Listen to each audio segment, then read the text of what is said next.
So good afternoon, everyone. Welcome to the Weno trading floor. First of all, a massive thank you to Weno for being a major sponsor of FinFest. In our session today, we have a fan favorite of Equity Mates, Andrew Brown. It's a session that's going to get you thinking outside the box and thinking long term. I won't give too much away, but just before we start, the usual disclaimer that all the information presented today is for education and entertainment purposes only. Any advice is general advice and has not taken into account your personal financial circumstances, needs, or objectives. Before acting on general advice, you should consider if it's relevant to your needs and read the relevant product disclosure statement. And if you're unsure, please speak to a financial professional. Equity Mates Media operates under an Australian Financial Services Licence 540697. Okay, so formalities out of the way, please welcome Andrew Brown.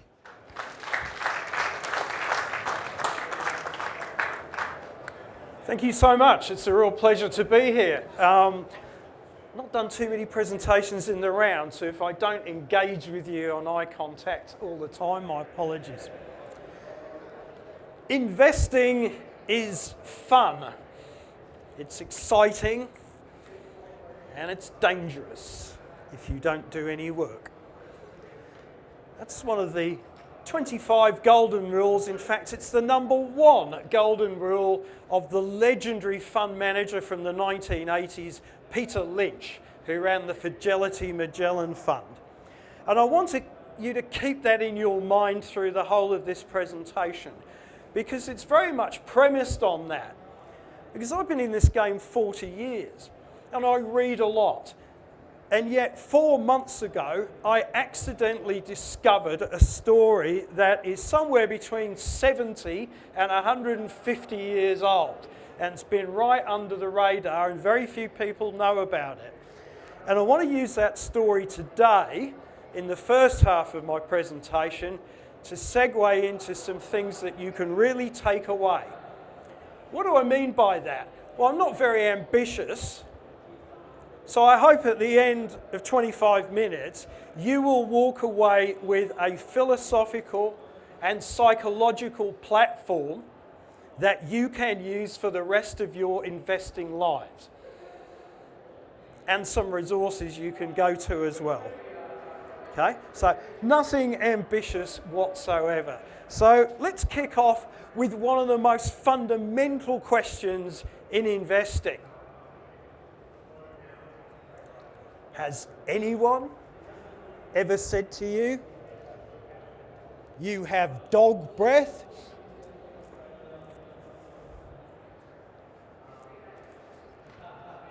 If they have, there's a solution.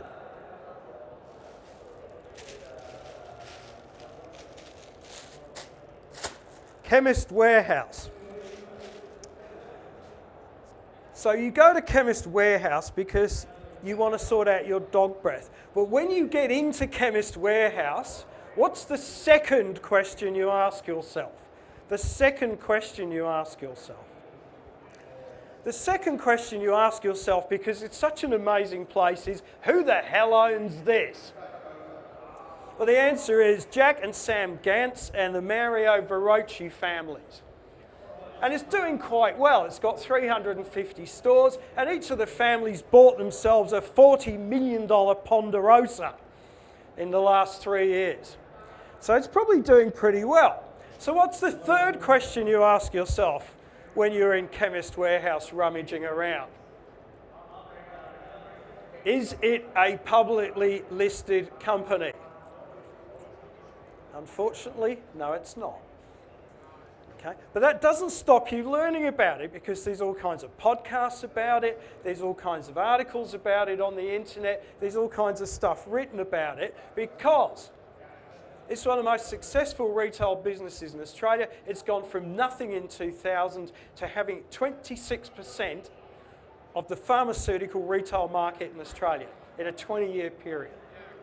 So it's amazingly successful. It's so successful that it now has a new friend called an imitator, which is Wesfarmers.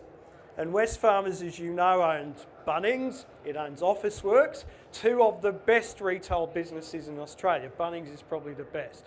And Bunnings doesn't play around with penny things. It needs billion-dollar things to move the needle on its dial. And so it now managed to beat off Woolworths and enter into the pharmaceutical retail market. So things are going to get very, very interesting for Chemist Warehouse over the next few years. Wesfarmers bought Australian Pharmaceutical Industries. They own Priceline. If you want to learn about business, go to Pitt Street, because there's a new Chemist Warehouse on Pitt Street, 3 doors up from an old Priceline. And you soon work out why Wesfarmers bought Priceline. Oof. Now, those of you that can count to 3 have probably realised, what's the first question? Well, the first question is, where's the mouthwash?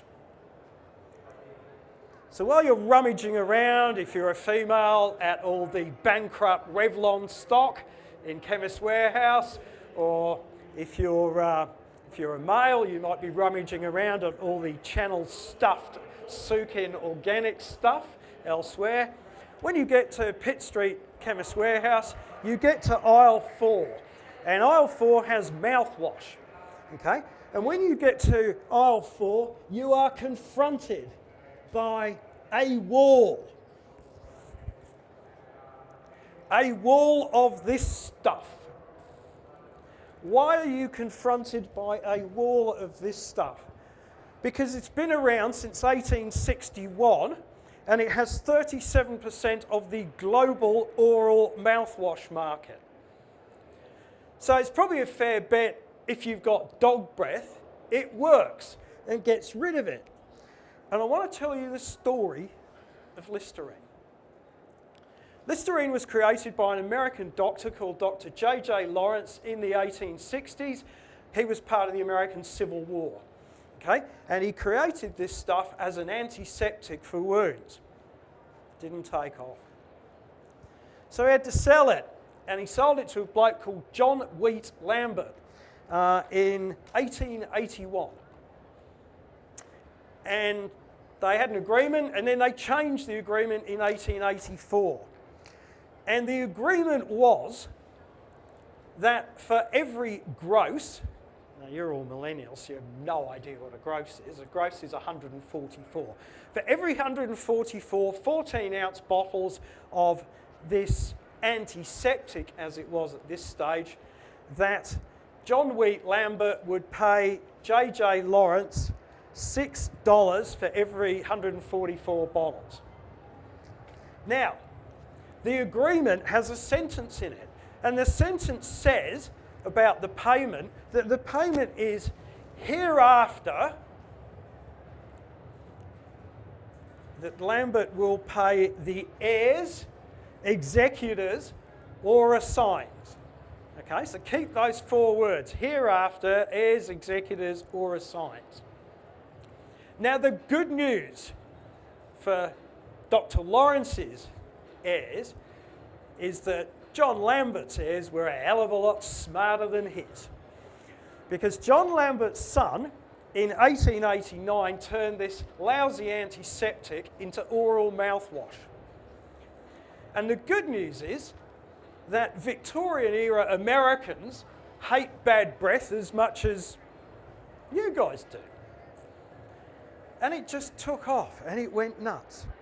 So what happened? In 1909, Dr. Lawrence died. He had no direct heirs, so this stream of income went to his granddaughter called Vera. Vera had 4 kids. She had John Randolph Holmes, her married name was Holmes, who's obviously a boy, and she had 3 daughters. And you females in the audience, do not be horrified, because when Vera died, half of the royalty went to her son, and the daughters got 16.7% each. Disgraceful. The son spent a lot of money because he's got a lot of money coming in. Because of every 144 bottles of this stuff, he's getting $6, 4.16 cents a bottle, just to save you the arithmetic. So John Randolph, Hopkins, spent a ton of money on cars and he spent a ton of money on houses. But the issue was he spent too much because by 1950 he'd run out of money. So he sold his half share of the royalty in 1950 for $4 million. And I'm not going to tell you who bought it because that's part of what's coming up. What you see is, because of the nature of it, the royalty's splintering. It's going to lots of different people. Now, Lambert, the pharmaceutical company, lives off this stuff. And until 1955, it lived off it. Then in 1955, it merged with Warner Pharmaceutical. They had a whole bunch of more pharmaceutical things. Those two companies just created scads of cash flow. So they own things that you're very familiar with, like Schick razors and blades, things like that. If you're that way inclined, in 1970, they had one of the world's biggest contraceptive pill businesses. In 2000, they were bought by Pfizer. And in 2008, because as you know, Pfizer is a pharmaceutical company rather than a consumer products company, Pfizer sold the rights to Listerine to the world's largest consumer products company, and that's Johnson & Johnson. $435 billion company. It's one of the 30 stocks in the Dow Jones Industrial Average. Johnson & Johnson is really good at stuff. And what Johnson & Johnson is really good at is marketing. And one of the great things about marketing is product extension. So we have Listerine Total Care.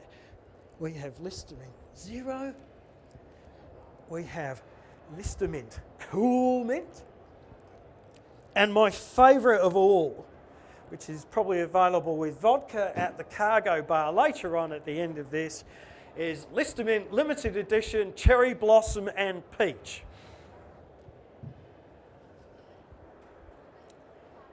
Johnson & Johnson sell 680 million 14-ounce equivalent bottles of this stuff every year. And when they bought Listerine, they also bought a liability because they bought the liability to keep paying the royalty because the royalty is hereafter, forever. So we estimate this year Johnson & Johnson paid $28 million to the owners of the Listerine royalty. And they will keep doing that forever and ever and ever and ever. And it's been challenged in court and it's valid.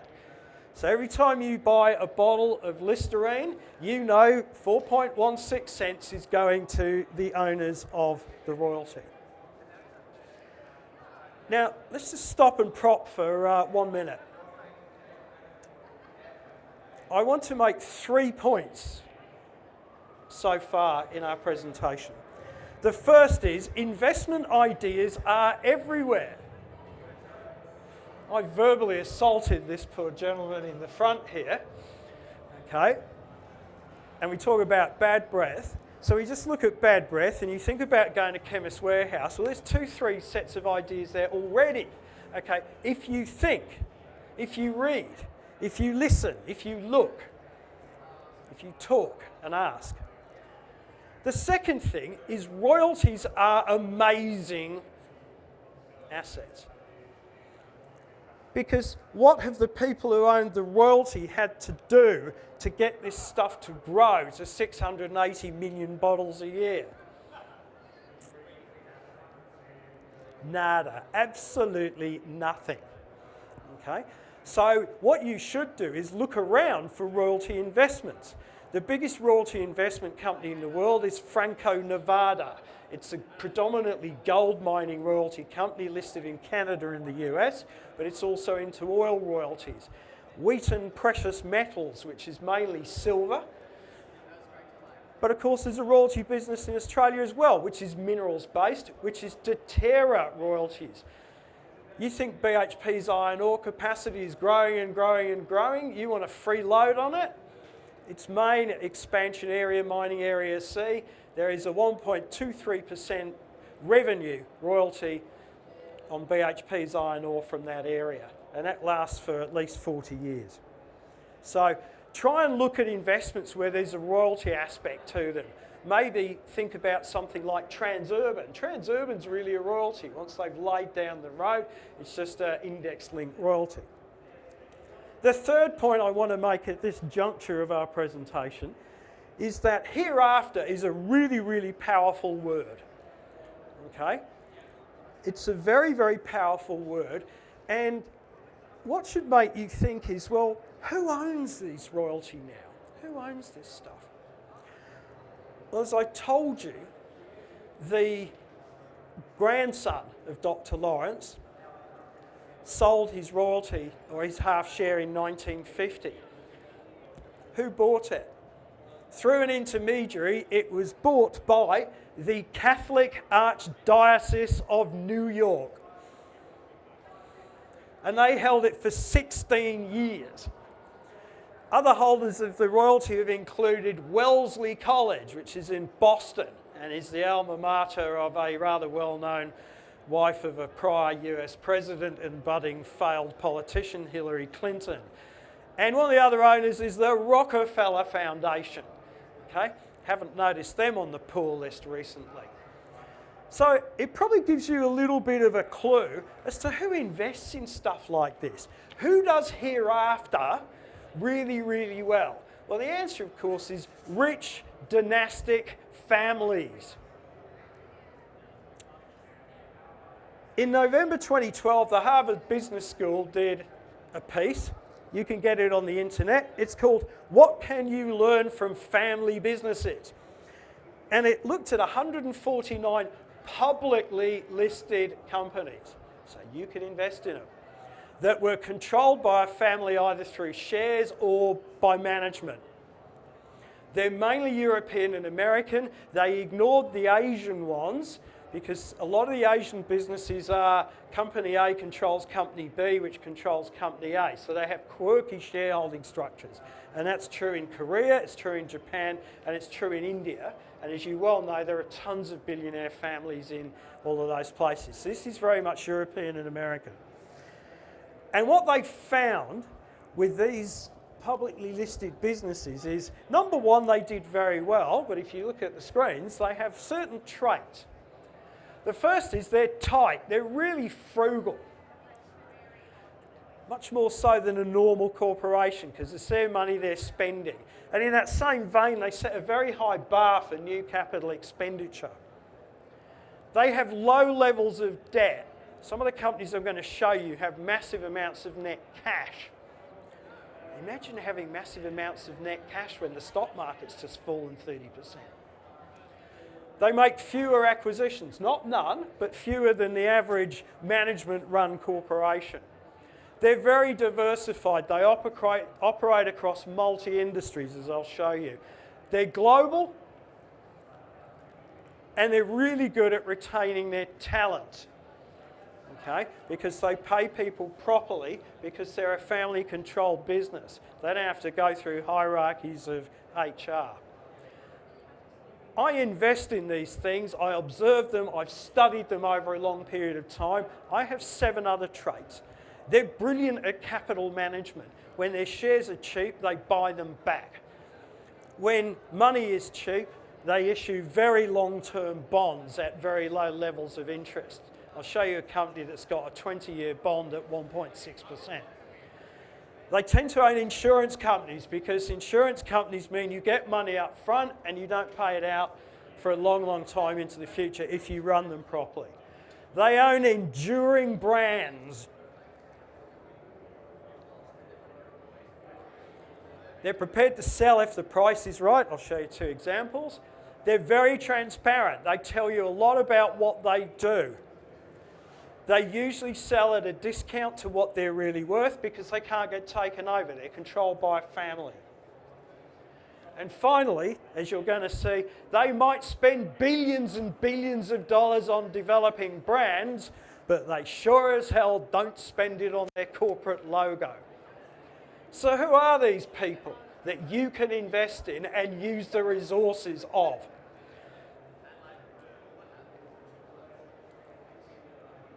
Let's have a look at them.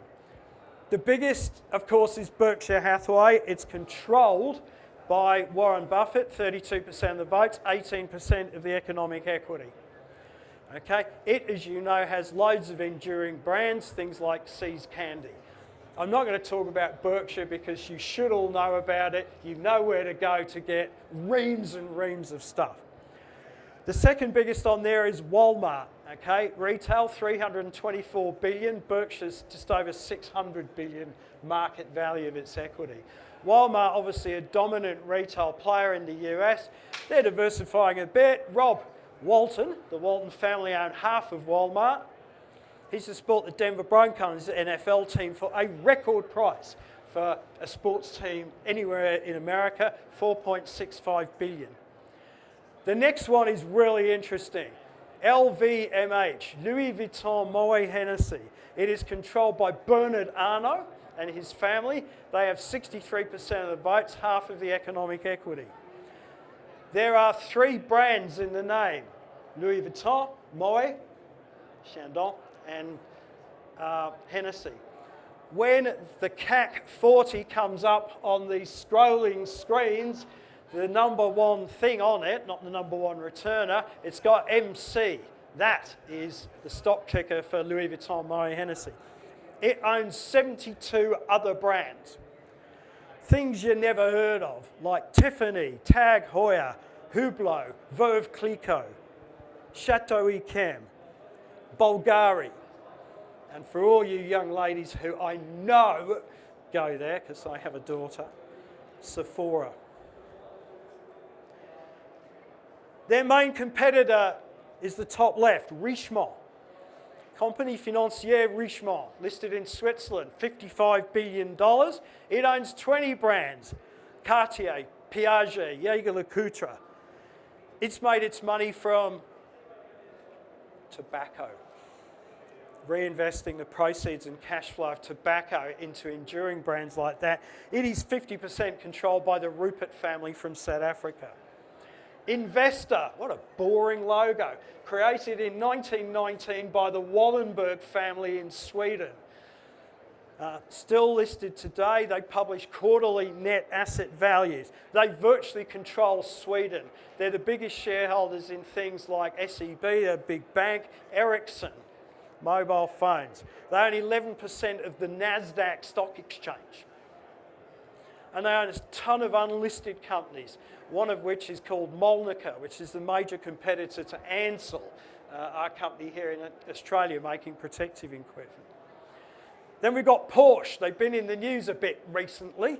That's the Porsche holding company, Porsche Automobile Holdings. They control Volkswagen. Volkswagen's on this ticker, VOW3 on the DAX. They control Volkswagen. Volkswagen owns 75% of Porsche motor vehicles. And as you all know, unless you've been living on Mars, they spun out 25% of it a few weeks ago. These guys own 12.5% of the spin. Their big rivals in automotive high-end are Exor. Exor are the controlling shareholders of Ferrari. If you invested in the spin-off of Ferrari, where you got one share in Ferrari for every 10 shares you owned in Fiat Chrysler at the time, you now have 1.5 times the value of your Fiat Chrysler shares with 1/10 of it. They own 24% of Christian Louboutin. Quick hint, boys, if you buy your significant other a pair of Christian Louboutins, she's yours forever. They also control things like CMH, which is a tractor manufacturer. They control Iveco trucks. They are brilliant capital managers. The little flag on the end is the Dutch for Holland America line. It's the Van der Waal family in Holland. They have, together with Exor, recently made huge asset sales. They sold their biggest business, an optical retail business in Europe, for 5 billion euros. Exor have sold their reinsurance business for 9 billion euros. They have cash galore at a time when asset prices have fallen. I just want to give you 3 other sort of ideas as to what businesses like this might be like and what are the new versions of these. Blackstone, It's controlled by its partners, 35% controlled by its partners.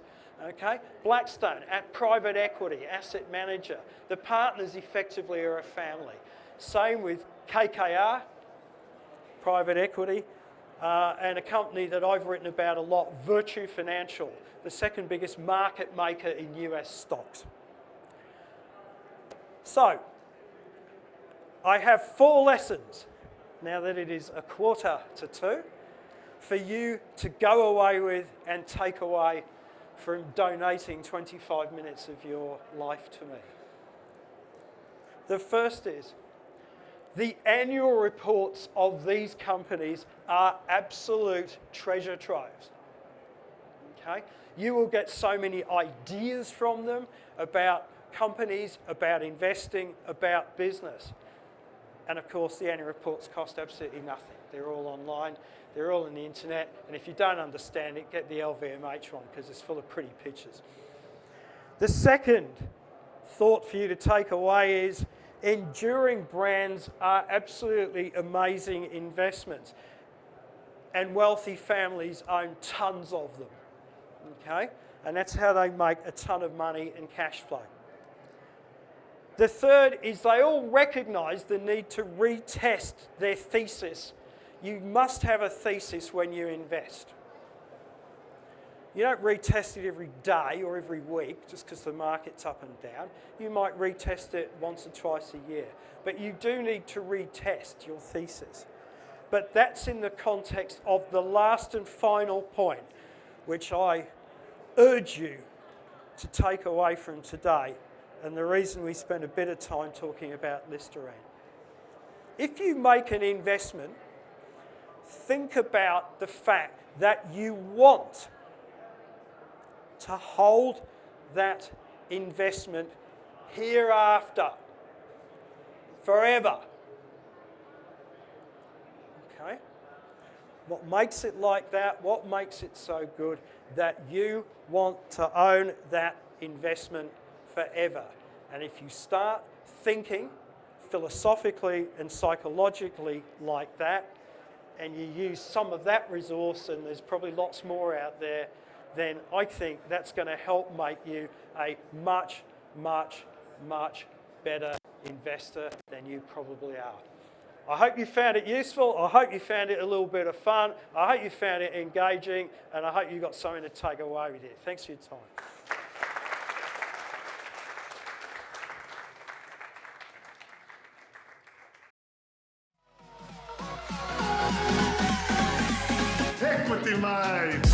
I will say this about investing. Everything you do learn is cumulative. What I learned at 20 is useful